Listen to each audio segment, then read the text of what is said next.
the original mission of Maker, now turned Sky, remains the same, right? Take the benefits of the technology and bring it to the mass market. What basically the ecosystem realized in the last couple of years was that build it and they will come is not gonna suffice.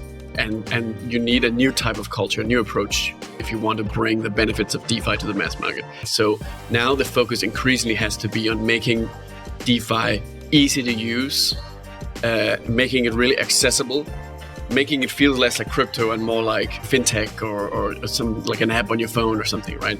This episode is brought to you by Chaos Labs, one of the leading on-chain risk management firms. You'll be hearing more from them later in the show. This episode is brought to you by Ledger, the most secure hardware wallet trusted by 7 million users and securing 20% of the world's digital assets.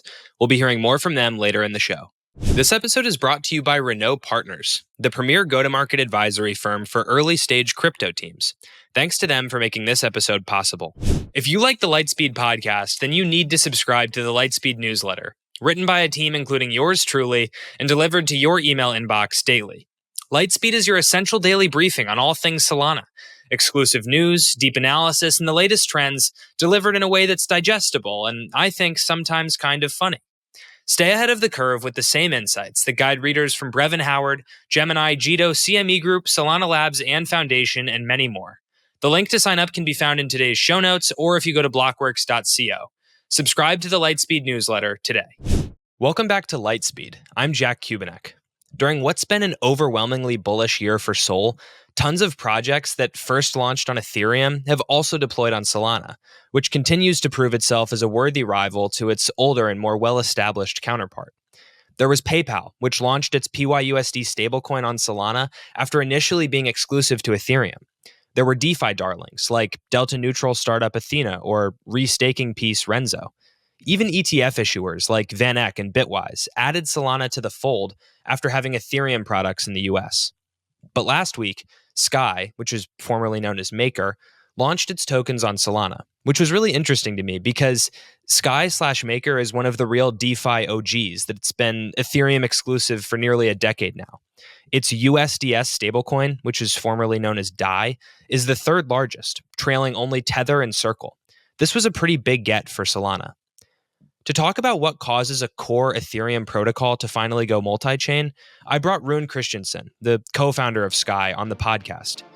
Rune is an interesting character who's been a public figure in crypto for years longer than Solana's even existed. I hope you enjoy. Let's get into the show.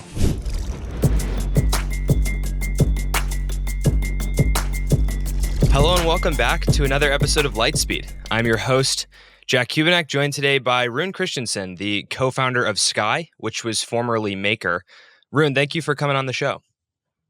Glad to be here. So I wanted to have you on today, Rune, because Sky's USDS stablecoin, which was formerly known as DAI, it's the third largest stablecoin by market capitalization, just deployed on Solana last week. It already has $85 million in market capitalization on Solana, helped along by some liquidity initiatives that we'll get into, I'm sure. And it is already the fifth largest stablecoin on the Solana network, I think 6 days after launching as we're recording this. So let me start at a basic level, Rune. Maker for a long time was exclusive to Ethereum. Why launch on Solana and why now? Yeah, it's a long story that goes all the way back to really the beginning of DeFi and the beginning of Ethereum, right? So very early on, DeFi was founded by people with very strong idealism around how you could improve finance using blockchain technology. That's the same reason I got into stablecoins in the first place, was because I was really into Bitcoin, but I realized if you make it more useful, you create stability, then you can sort of take this superior technology and you can use that to help the world, right?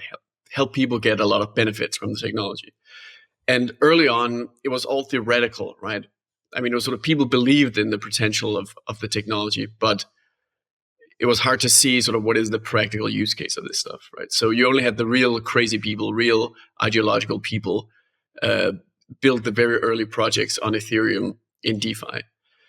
And so really, I mean, and basically the way you can describe the culture around building back then was build it and they will come, right? That you sort of built this amazing underlying technological infrastructure, and then like others will build on top of it, and it'll just sort of happen naturally. So Maker was created in that environment, and Maker is perhaps the ultimate build and they will come project, in the sense that it had this sort of very slow-paced, security-focused approach to building stuff that then became very robust infrastructure on Ethereum.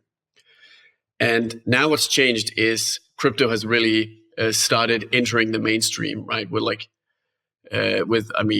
speculation on Bitcoin and meme coins, and then also the broad adoption of stablecoins like Tether.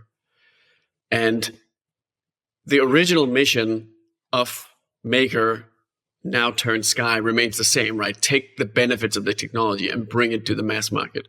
But what basically the ecosystem realized in the last couple of years was that build it and they will come is not gonna suffice. And you need a new type of culture, a new approach to if you want to bring the benefits of DeFi to the mass market. And that is meet the users where they are, right? So now the focus increasingly has to be on making DeFi easy to use, making it really accessible, making it feel less like crypto and more like you just, it's like fintech or some like an app on your phone or something, right? And this is happening all over the place.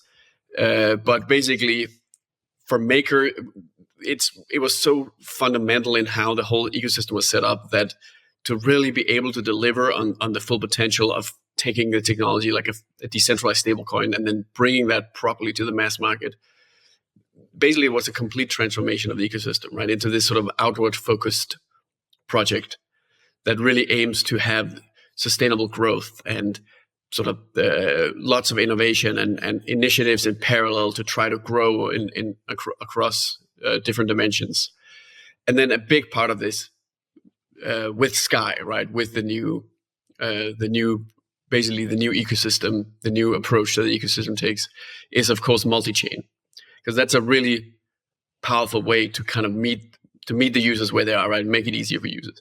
And then Solana is like such a key market, right, because that's where a lot of the new users to crypto, they're Solana users.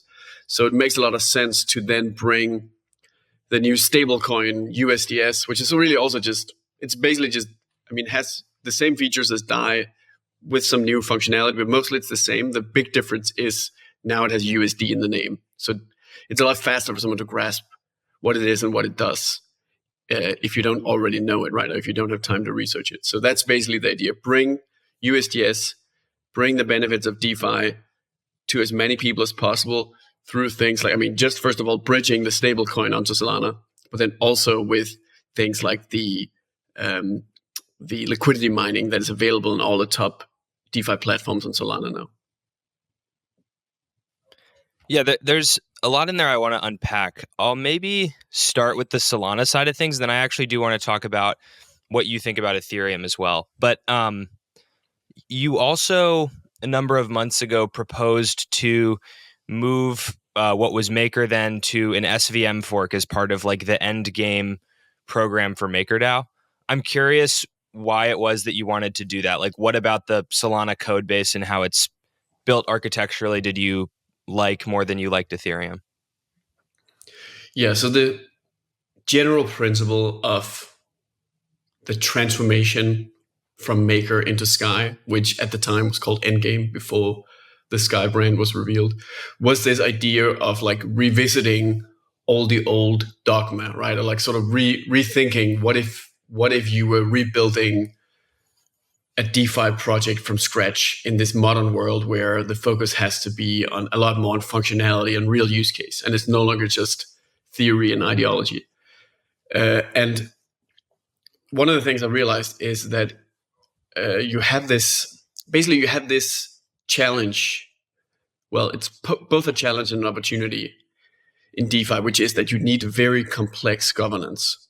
So it's incredibly difficult and sort of very, I guess you could say, sort of strategically intensive to maintain a large risk management protocol, especially a stablecoin protocol, which is like the most difficult and challenging type of risk management there is. And if you have this governance capability anyway, which you need because you can't avoid it. You can't avoid having very complex governance if you want to be able to tap into things like real world assets, right? So you tap into treasuries and tap into collateral that's pegged to the US dollar, which is necessary if you want to scale up a stablecoin dollar peg. Basically, if you already have this capability, then it is very cheap from a kind of complexity perspective to also operate an app chain. And having an app chain is just, it's just beneficial because it's a major upfront investment into software, but then it pays off heavily in terms of reduced costs over time, right? And control over the core security and execution environment. So from that perspective, I basically got into looking, okay, then if you're going to do an app chain, then of course the natural choice at the time was an Ethereum L2. That was kind of the first time this was really started to be considered, right? And there's actually a lot of Ethereum DeFi projects doing this now, like creating their own L2 app chains. But I started looking beyond just the Ethereum ecosystem because I thought, that's a point we have to kind of look at. This is something that's going to happen very far in the future, right? It will still be, even now, now it's a year later, right? But it's still 5, 7, 10 years out in the future, right? So it's really interesting to look at not where is the technology today, but where is it going to be very far in the future. And Solana was really like the first technology stack that I looked at that I thought was actually, that had that kind of, not only did it have a lot of like sort of cool things you could do in theory, but it was also doing actual stuff in practice that was really interesting to look at. I feel like I sort of front ran a lot of the excitement there is around Solana now. Because at the time, actually, the thing that got me to look at Solana seriously was somebody just looking at sort of charting all the times the blockchain went down and basically showing that it's going down less and less often, right? And that's the thing that sort of underpins the philosophy of Solana, which is it's really, really ambitious, but then it keeps trying to improve, right? And that's also kind of the same basic approach that Sky takes to its own kind of growth over time, right? That it tries to really set up for extreme scalability and then just continuous self-improvement so that all that scalability potential can be put to use. Chaos Labs, the leading on-chain risk management firm, recently launched its new flagship Oracle product, Edge, which delivers integrated, high-precision risk and price data for any on-chain application with a market.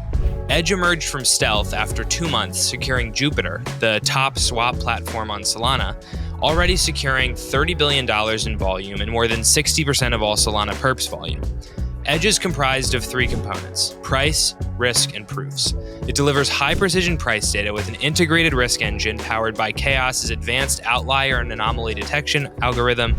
It automates delivery of real-time parameter adjustments on-chain based on current market conditions, and it enables the secure on-chain delivery of custom data points, including reserve attestations delivered via ZKPs. Most recently, Wintermute announced its selection of the Edge Proofs Oracle for Outcome Market, its new smart contract-based election prediction market tool.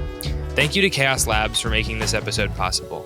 Celebrating 10 years of innovation, Ledger remains the most secure hardware wallet for your Solana and logins, trusted by 7 million users and securing 20% of the world's digital assets.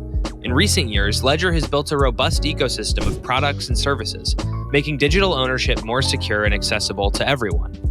Ledger's newest devices, Ledger Stacks and Ledger Flex, feature the world's first secure touchscreens, making it easier and safer to manage your Solana transactions and coins.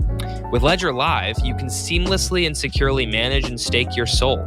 Alongside Ledger Stacks and Ledger Flex, Ledger introduced the Ledger Security Key app, a safer alternative to traditional passwords, enhancing your overall digital security. During Black Friday, upgrade to Ledger Flex and get $70 in Bitcoin. Plus, save up to 40% on select Ledger Nano wallets and accessories. Hurry, because these offers are valid until December 5th while supplies last. Everybody knows there's a massive shortage of top senior marketers in crypto, and teams are constantly struggling to get their go-to-market done right. Renaud Partners is the premier go-to-market advisory firm for early-stage crypto teams. They help top founders tell their stories better, and build great non-technical teams. They advise founders on all things marketing, tight brand positioning, community building, social media, and building A+ internal teams. They work with some of the top projects across Solana, Monad, Ton, Base, and others. Renaud Partners has built the most elite network of native crypto marketers globally. They create custom expert teams to support founders with transformative strategy work. Some of the best founders, VC firms, and ecosystem leaders in the business trust Renaud Partners to help their teams expedite their marketing success and catalyze their growth. If you're a founder or a VC looking for support for your teams, I highly recommend connecting with them. You can learn more at renaudpartners.com. As far as that comparison between Solana and Ethereum, I think there's this perception out there that Ethereum is very cypherpunk, very decentralization focused, whereas Solana makes maybe certain trade-offs where it's decentralized enough, but not to the extent that Ethereum is, and it's more focused on being pragmatic and shipping things than on, having this real cypherpunk decentralization kind of ethos. I know that maybe if my co-host was here, he would disagree with that sentiment, but it is a kind of a perception that exists. And with Maker having been like a pretty kind of decentralization forward organization for nearly a decade, I'm just curious what you make of the decentralization discourse between Ethereum and Solana. Yes, well, so I think that it is clearly the case that Ethereum is more decentralization purist than Solana is, while Solana is more focused on like pragmatism and practical use and so on. But the twist is that from a DeFi perspective,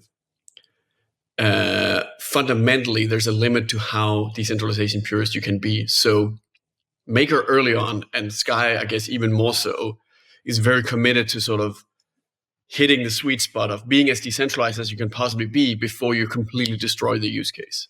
So there's actually very few things you can do with the additional amount of decentralization that Ethereum provides.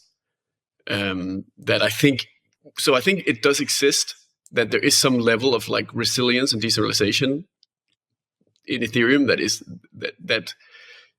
is just makes it sort of harder in some sense on that dimension compared to Solana. But a project like Sky, because it taps into treasuries and USDC and has all these, companies and various types of real life actors interacting with legal structures and governance processes and so on.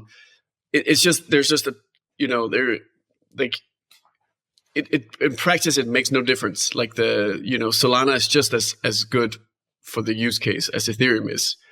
And on the contrary, then the upside that Solana has, right, which is the much greater speed and the sort of more modern, just because of its sort of because it's a later generation, there's just the level of performance is just at a completely different level. And that is actually something that DeFi really can take advantage of, right? Like fees and MEV and all that stuff really matters and makes a big difference. So I think Solana is really great on that front. And I also think there's another, Solana sort of really paved the way for things like a whole cohort of new blockchains that are coming, right? That because of Solana's success, it proves the multi-chain thesis. And that's opened the door to other types of super exciting technology out there, like Sui, for instance. Like I think Sui wouldn't, I keep hearing this, like Sui sort of can be like Solana, right? This whole narrative that's driving the growth of Sui. And I think we have Solana to thank for that. And I think, and Sui is like a super exciting technology, right? And it's sort of, it's not as much of a, just like Solana is not as big of a kind of paradigm shift from Ethereum as Ethereum was from Bitcoin, right? Then Sui is sort of another smaller incremental improvement on top of Solana, but they all sort of like enable each other, right? And this is to me really the most important thing in this, like the blockchain debate and so on, right? Is that all this stuff all synergizes and benefits each other, right? It's one giant ecosystem. Everybody benefits big time. People are sort of realizing this because they're increasingly talking about apps. And if you like that apps is what matters, and apps absolutely are just so much better off the more technology there is, the more investment there is, the more scale, the bigger the market is, right? Like Solana apps benefit from the fact that Ethereum is so big, because that just means the market as a whole is way bigger, the sector as a whole is way bigger, so the opportunity and the risk is lower and all of that, right? So I think that just means there's like a bright future, that there's much more diversity and growth in the field as a whole. I want to tap in on a certain part of that where you kind of, at the beginning of your answer, you mentioned like full decentralization doesn't necessarily work when you're doing DeFi, because you touch real world institutions. There's all of these complex players and there's governments. And this, to my understanding, has always been kind of a big thing for Maker. I remember in 2022, the Tornado Cash sanctions came out from the US Treasury, and you were talking about, moving, I believe, USDC out of the Maker Treasury and replacing it with ETH, because USDC could essentially be like frozen due to the like OFAC sanctions list. So from where we stand today, if you received a court order from an American or a European court that said, we believe that, I don't know, North Korea linked activity happened in USDS, I need you to freeze the address so we can recover the stolen assets, would you do that? Well, let me just address the point about this thing about like moving the centralized collateral out of the system, right? Which was originally that was originally the direction that the ecosystem was taking with the transformation into Sky, right? But basically, just after sort of doing very intensive research on this, it became clear that it would basically, I mean, it wouldn't really be possible to like modify a system that was already at the scale of DAI at the time, to become this like basically purely collateralized, so purely use something like ETH as collateral, and instead what was basically the kind of the outcome of that is that the best you can do is you can basically split up the system into two, and then have like sort of two directions, that one that basically completely doubles down on pure decentralization. Unfortunately, it still doesn't, you actually cannot produce, like you cannot actually hit the, like what I would call actual pure decentralization, as long as you're trying to do a stablecoin pegged to the US dollar, because you're always going to need an oracle. So the oracle component always means that you have something that connects it to the real world. But that's sort of one, like, I mean, that's the one direction you can take. And then the other one is basically deeper integration with the real world, right? So Sky basically is the continuation of the path that Maker's already on, of like integrating more with the real world, focusing on bringing the benefits of DeFi to the mainstream, and basically just trying to use the technology to do as much good as possible. And then, because of the capability of Sky to basically spin off independent projects, which is like a whole thing that, like a sort of cornerstone of how Sky scales under the hood, is through this thing called sub-DAOs. But then basically through that mechanism, it would be possible to also bootstrap a completely new, built from the ground up, purely decentralized stablecoin. And then I mean, one of the ways that basically Sky and USDS maintains its commitment to like full integration with the real world, and just focusing on bringing the benefits of DeFi to the mainstream, is that there is the theoretical ability, or I guess you could say, not theoretical, but like there's basically the ability is there from a governance perspective to upgrade the USDS token. So it would be possible to program something like a freeze function into it later, if it turned out to be necessary to, prevent the whole system coming at risk, because it uses real world assets as collateral, right? So as I see it, that's actually it's a necessary feature if you want to support really, really large scale, right, an actual global adoption and integration with the real world financial system. I think at the current scale that everything is at, it's not relevant. But it would be problematic to not have that as a theoretical possibility for the long term. Which would still have to go through all the decentralized governance process and so on to put these kind of mechanisms in place. But the problem is basically that if there's no mechanism to introduce a freeze function through an upgrade controlled by the decentralized governance process, then there's just no way to respond to something like a threat to seize collateral or something like that, right? And all these issues, that's always something you kind of have to deal with if you're collateral. I mean, basically, if you're your DeFi protocol, right? It's a decentralized protocol. It's interacting with jurisdictions all over the world. It's using all sorts of decentralized collateral, but it's basically it's also relying on, for instance, it has a heavy reliance on rule of law in the U.S., right? Like that American courts and the American system will enforce the claim that USDS holders are sort of indirectly are benefit from, right? Where ultimately the stablecoin remains stable and it will keep its peg because there are treasuries protecting its value, right? And those treasuries, the reason why they have that value is due to the legal system.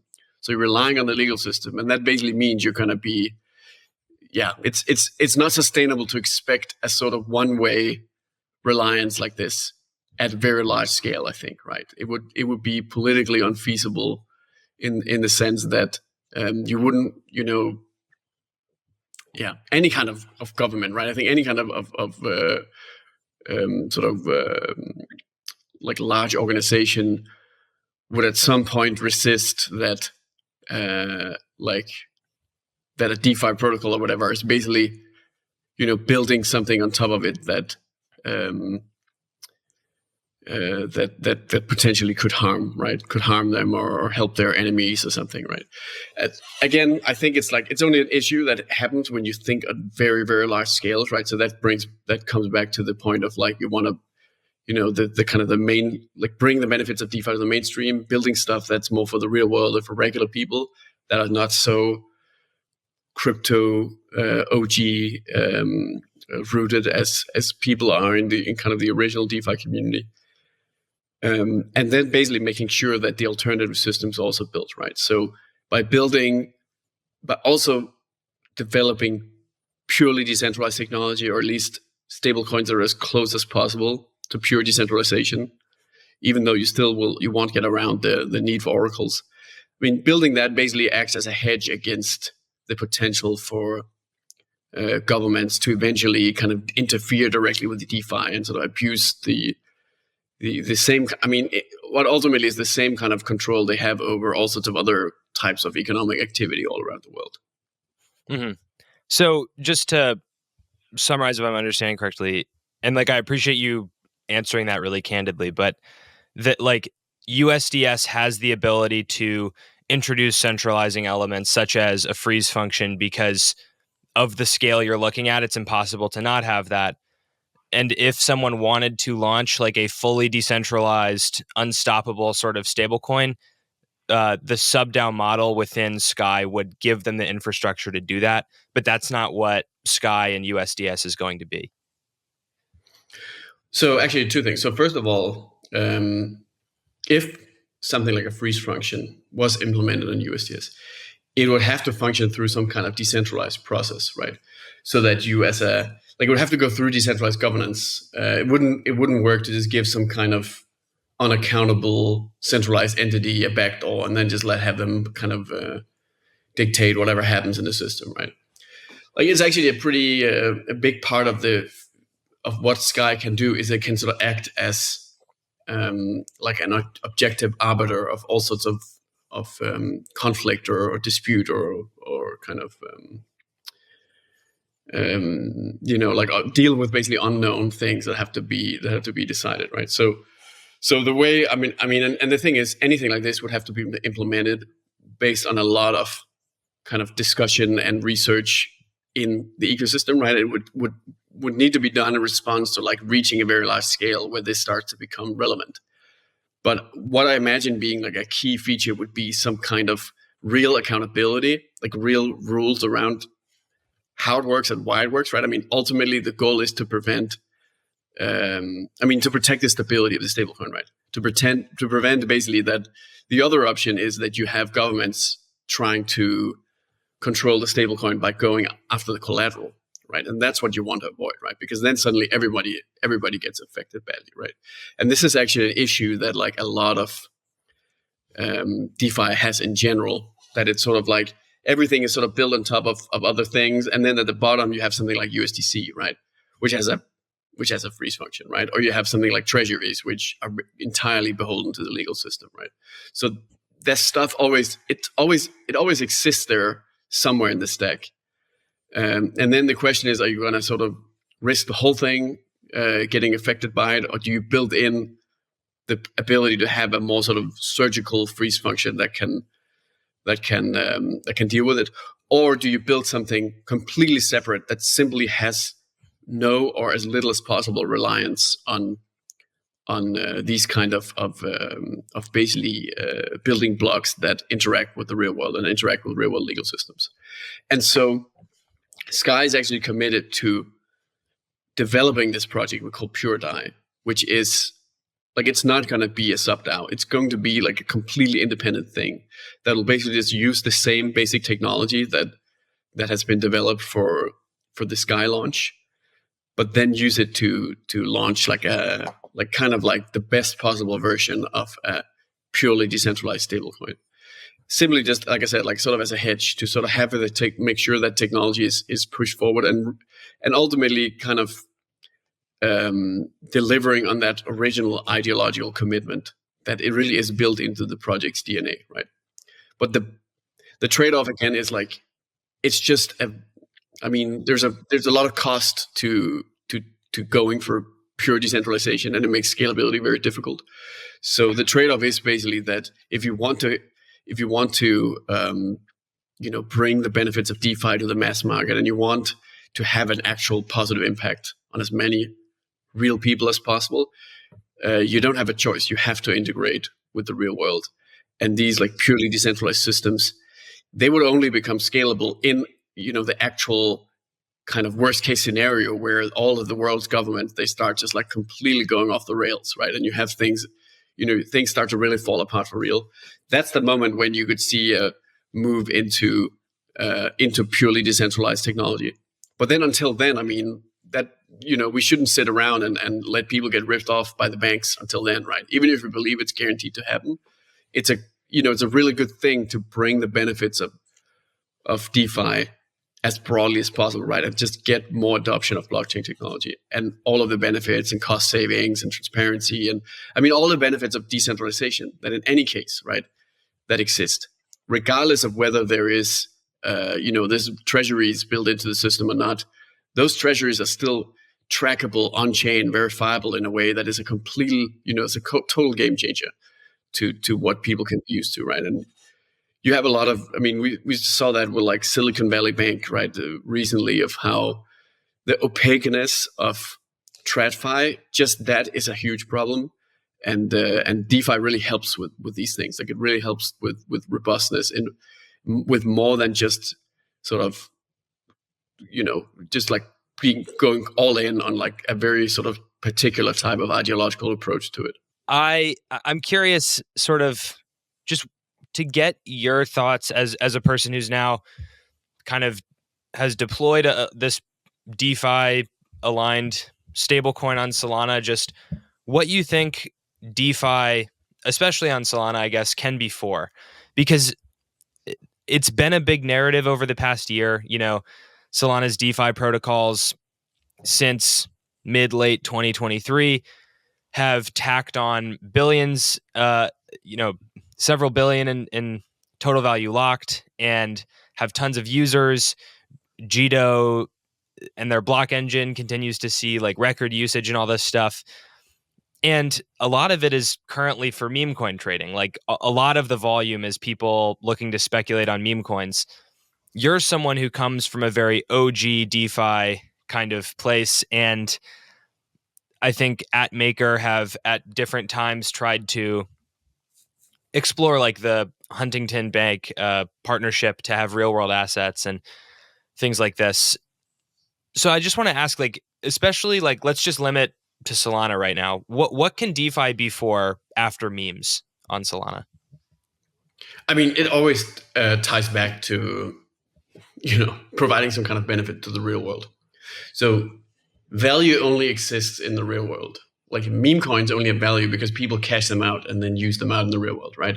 So the only use case of DeFi is basically it's actually stuff like security tokens and like settlement in like financing in the real world, or something like small businesses holding their savings in crypto or something like that. Like you need to have that activity there ultimately. And if you have that activity, then you can drive value to the blockchain token, right, to the native token. So the SOL token and the ETH token, their value derives from the activity that's happening on their blockchains. With Ethereum, it's maybe like a little bit less, and it's sort of a little bit Bitcoin-like. But Ethereum also isn't Bitcoin, right? So like if you want Bitcoin, you use Bitcoin. Like Ethereum has to, like it will not have much value if it doesn't have a lot of very robust activity on its blockchain, right? And the most sustainable, most scalable type of activity is going to be actual financial transactions, right?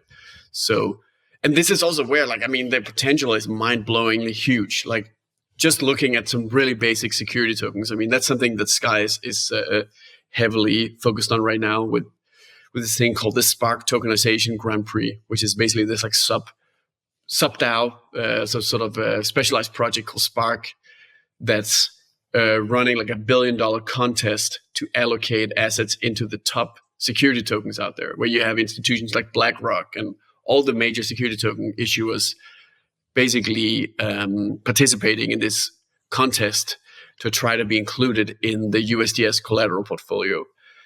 And so Sky has been doing real assets for several years now. And it's been in this kind of, it's actually been like sort of off-chain real assets in a sense, where the funds are just sort of sent into the real world, and then they go sort of mess around in the regular banking system.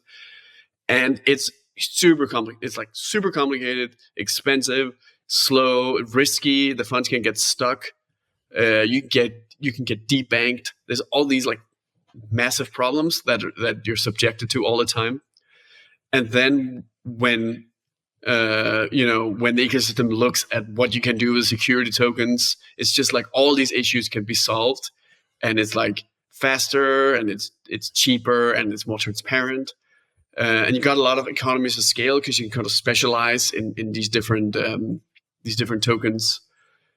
Like to me, the upsides are just, they're so obvious, and what we're looking at right now is just like the absolute super early stage beginning of this stuff. Like it's just, in fact, we're really, really barely scratching the surface. Like I feel like we will start to scratch the surface when Sky starts allocating large scale into to tokenized real assets, because that might then open up for like more liquidity and more sort of established participants in this space. Well, right now I think it's a lot. I mean, a lot of it is just more like very early adopters using the tokenized securities so far.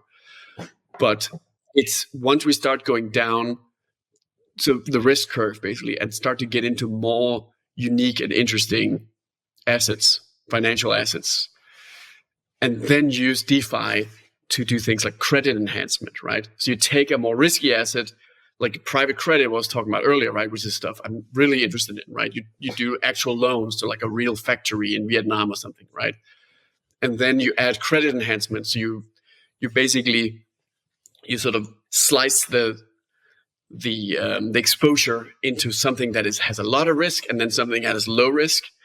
That's the kind of stuff you can do that on chain incredibly efficiently, and with unprecedented levels of transparency and verifiability and enforcement, right? So the people who are supposed to take the losses and supposed to get the protection, they actually get it without such a heavy reliance on like slow, unreliable legal systems that could take years to reach a fair conclusion, right? So that kind of stuff, I think, is just like, once that really gets going, it's gonna be so super exciting. And that's also where, like I was talking about earlier, like that's where you see the performance of Solana, for instance, will really shine in this, right? Because that just means you can do like even more stuff. You can do so much financial engineering, and all of these things can be done very cheaply. So you can do it for very small transactions and so on. And yeah, I'm just it's going to take a long time, right? But I'm very much like strapped in for the ride, and I'm very excited to see all that innovation. Yeah, that's I guess like a little bit of my gripe with DeFi at the moment is that it feels like in the prior market cycle, DeFi was pitched as this new way to do finance, and finance is things like taking out a mortgage so a family can own a home and things like that. And we had like house deeds, NFTs on the blockchain, whatever, in 2022, and now in approaching 2025, it feels like there still really isn't meaningful finance happening on DeFi. A lot of it is still speculation and meme coins and so forth. And so, point taken that it'll take some time, but that's a little bit of like my annoyance with DeFi, I guess you could say. Yeah, like I said, Sky's working on it, right? And typically, Maker and Sky has been the thing that sort of pushed the limit of this and took it to the next paradigm. So once Sky starts doing really large scale, I mean, yeah, tokenized real assets, that's the first step. But like I said, that's not even the exciting part. I think when we get a little bit further, it's actually going to be quite exciting. But there's also like an important lesson to learn, right? Because Maker originally, the very first RWA deals Maker did was like jumping straight into private credit, financing like these types of private credit deals in Southeast Asia. And out of those, like there's so many of those that defaulted. So there was like, I think something like $4-5 million in losses that Maker took quite early on, just like lending money in crappy deals, right? And that's an example of what's called adverse selection, right? That like only really bad deals are gonna want to go and deal with the confusion of trying to get financed through blockchain technology, right?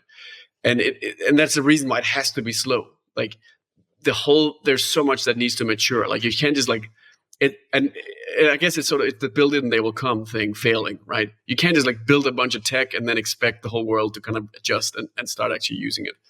So I also feel in the same way that like that it's almost like in that sense it's kind of like it's slowing down, because every time we turn a corner, like every time the industry opens up a new chapter of like, okay, now we'll do tokenized treasuries.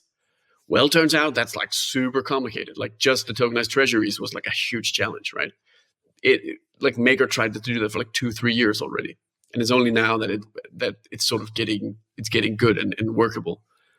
And then there's going to be the next level of risk, and there's going to be its own like issues with that, right? So it's just going to take a while. But then once the floodgates open, it's going to be irreversible, and it's going to be like a level of scale that nobody's seen so far. Yeah. That's an interesting part of Maker's story that you were doing deals in Southeast Asia. I didn't know that.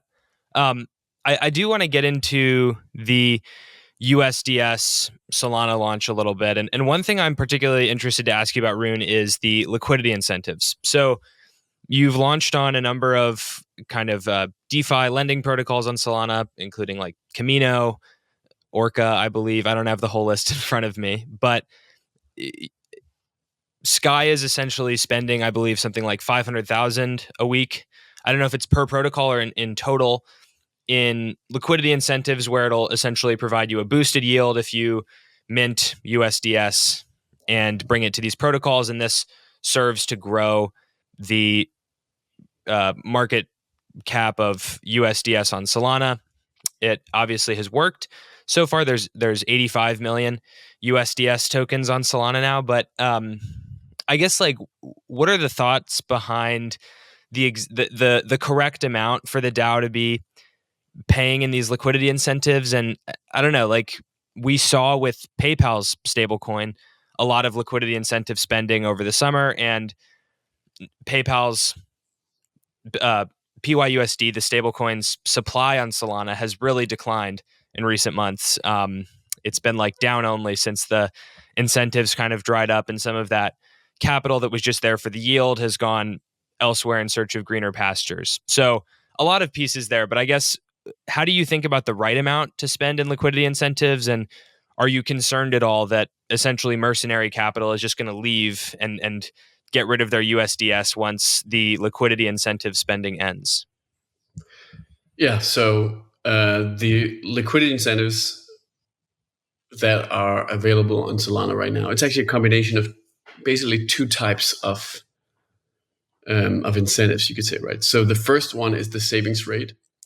And so the savings rate is basically the name for that is the marginal rate, right? So the savings rate that Sky can pay to USDS holders, because that is what Sky is able to generate on the collateral on the back end, basically.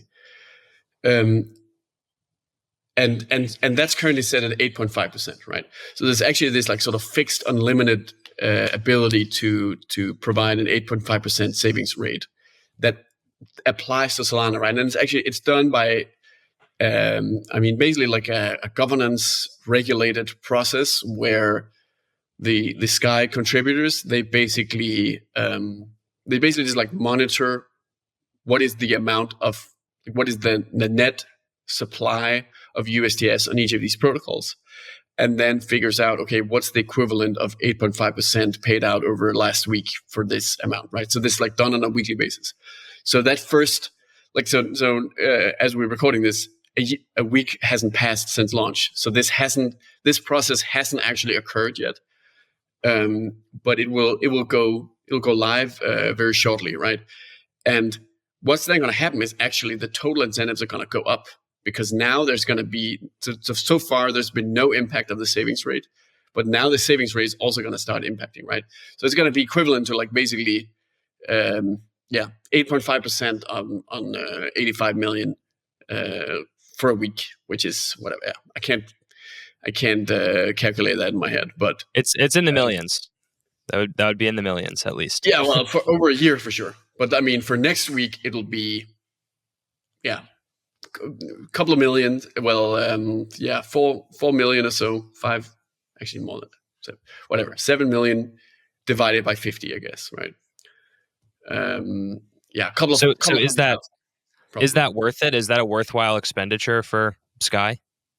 So this is actually, the savings rate is the standard rate that the system pays to every user, right? So the system actually makes a profit from paying out the savings rate. Like it's generating like slightly more in marginal returns on the back end. That's the part that is like permanently sustainable, right? So of course it's not going to be 8.5% forever, because right now rates in crypto are just really high. So that's why Sky is able to generate such a high return. That's not going to last forever. Eventually it'll probably go down, but so will all other rates as well, right? Because Sky is just tapping into all the other rates and using that to deliver the 8.5% savings rate. So those will always be correlated. That when every other rate goes up, then the Sky savings rate will also go up. But again, that part is actually permanent and will never stop. So that will always be available in these protocols forever. But then on top of that, there's something we call the integration subsidy. So that's the 500K number that basically on top of the savings rate of this like fixed 8.5%, there's the 500,000 being paid out on a weekly basis to kind of bootstrap and subsidize initial liquidity. And a lot of that goes to just subsidizing USDC liquidity, right? So stablecoin liquidity. That's about half of it, a little bit less than half of it is spent on that. Later on, that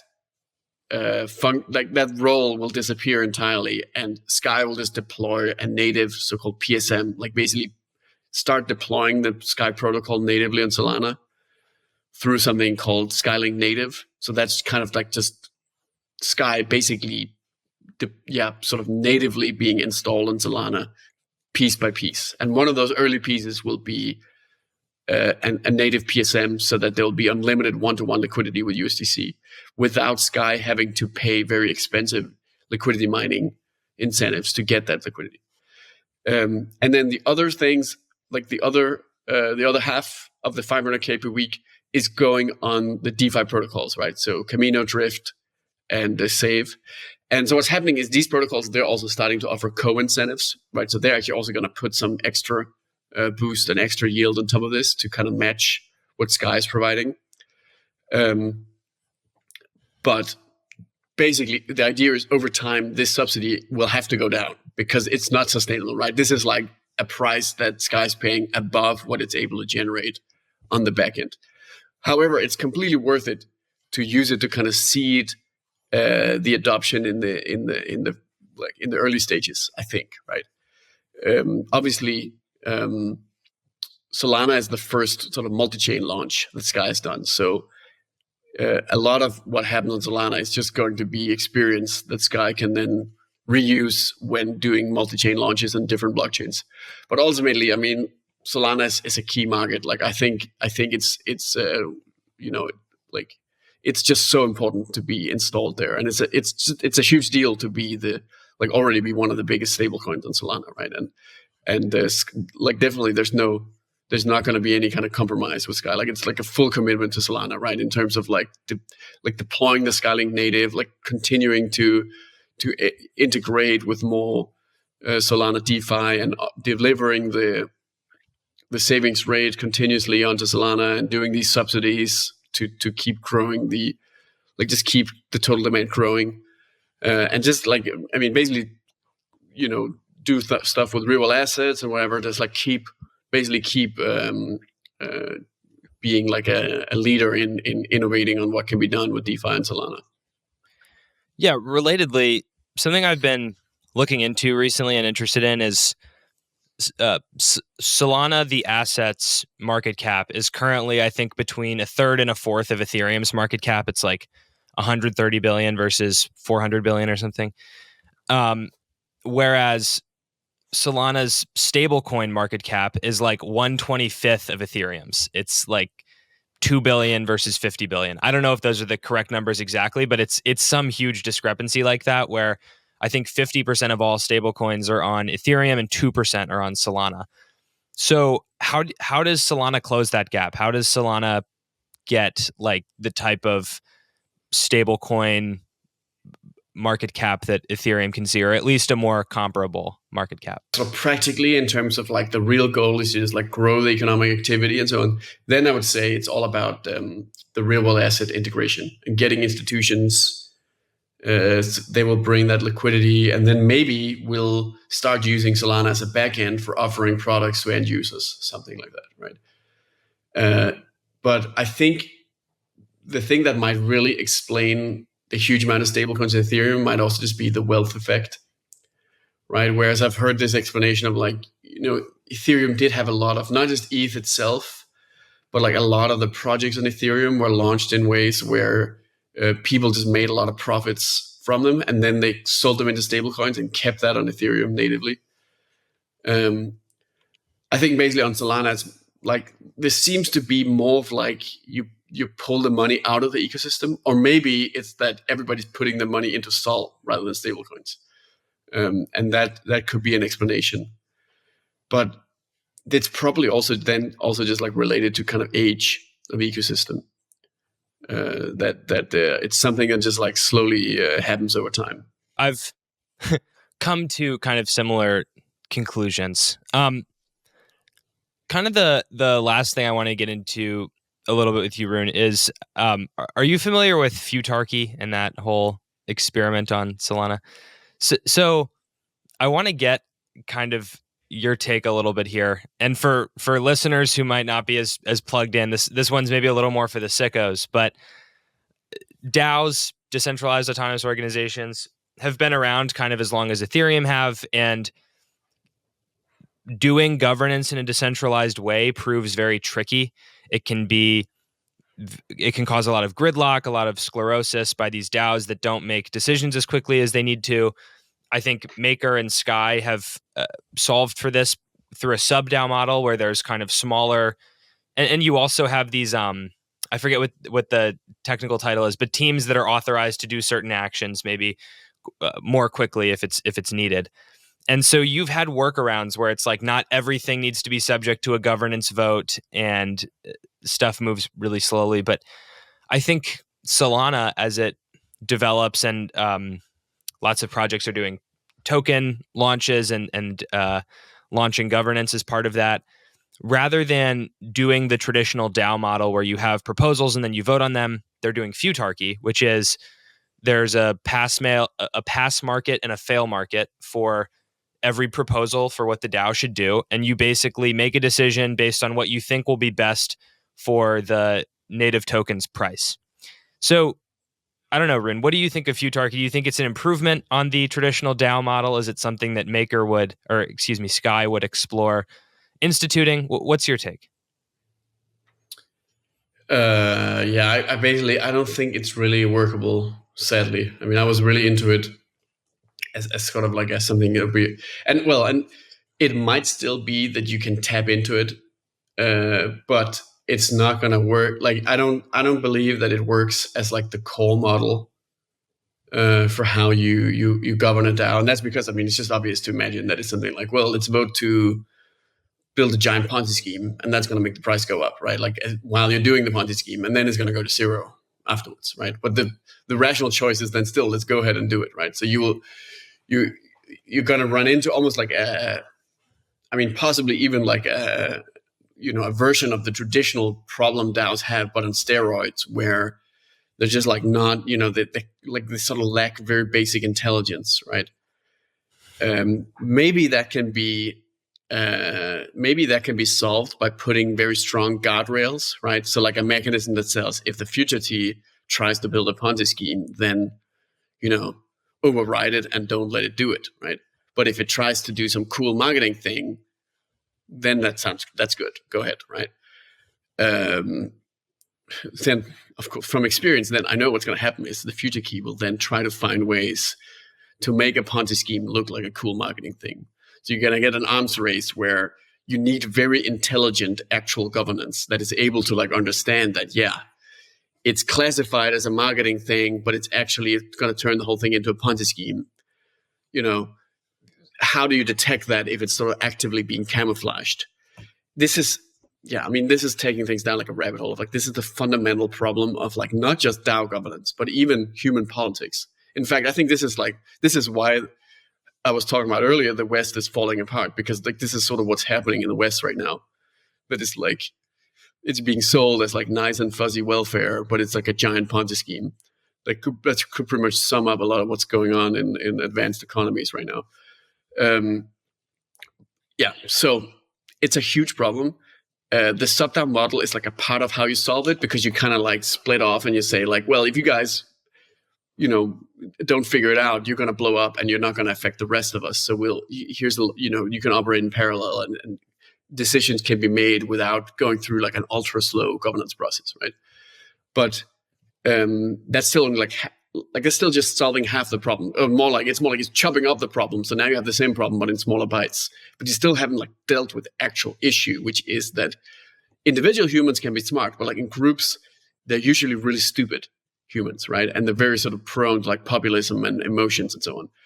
And so at this point, I think the only real answer is basically artificial intelligence and like data-driven decision making, right? So you kind of have to actually be able to specify what is a Ponzi scheme, right? And that's the way you allow, let's say, a Futarchy to make a bunch of decisions, and knowing that you have a way to objectively catch it if it tries to build a Ponzi scheme or something like that, right? And that's a huge amount of what Sky is investing in terms of improving governance. It's actually less so like building some fancy AI or fancy LLM that sort of like does some AI magic and solves governance.